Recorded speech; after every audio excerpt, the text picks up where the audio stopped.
একটু লেট হবে রান্না করতে।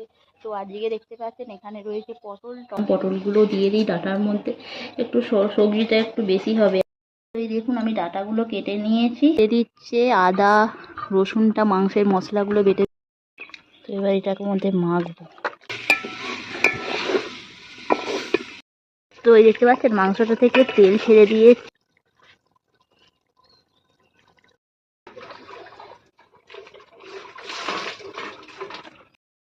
কচি আছে, কিন্তু কোথায় চলে গেছে দেখতেই পাচ্ছি না, খুঁজছিলাম তো।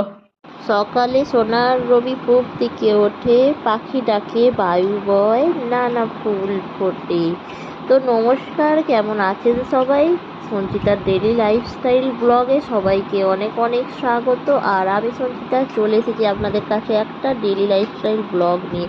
আর সকাল সকাল বেরিয়ে পড়েছি বাড়ির বাইরে। আর দেখতেই পাচ্ছেন চারিদিকে পাখিগুলো একটু এদিক ওদিক বেরোচ্ছে, আর দেখুন কিচিরমিচির করছে। তো যেহেতু সকালটায় অতটা গরম পড়ে না, তো তার জন্যই পাখিগুলো একটু কিচিরমিচির করছে, কারণ বেলা হয়ে গেলে আর খুব একটা পাখি দেখা যায় না। আর শীতে যেমন প্রচুর পাখির সমাবেশ করতো, প্রচুর ধরনের পাখি আসতো, আর এখন তো একদমই পাখি দেখাই নেই, মানে গরমটা প্রচণ্ড পরিমাণে পড়েছে। আর দেখুন পুরো চারিদিকে একদম সবুজ, আর সবুজে সবুজে পুরো ভরে গেছে।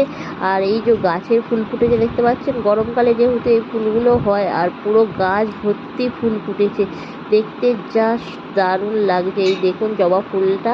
আর এদিকে গরমে চুল।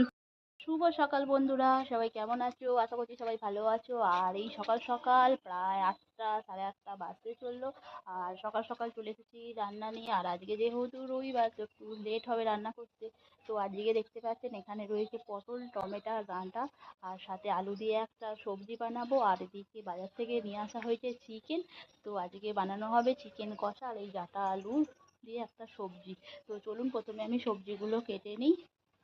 তোমরা দেখতেই পাচ্ছ এই যে চিকেন আনা হয়ে গেছে, তো চিকেনটা আমি কেটে কুটে নেব, আর তারপরেই আমি চিকেনটা ধুয়ে নেবো। আর আজকে সমস্ত রান্না হবে ওপরে। তো এই দেখো এগুলো সব ডাঁটা আমাদের গাছের, আর এই দেখো ডাঁটা এবারে লাস্ট, এত ডাঁটা খাচ্ছি, ডাঁটা খেয়ে খেয়ে পুরো মনের চোয়াল পুরো ব্যথা হয়ে গেল। ডেইলি ডাঁটা ডেইলি ডাঁটা, তো কী করবো বলুন, চাষের ডাঁটা আরে ফেলে তো দেওয়া যায় না।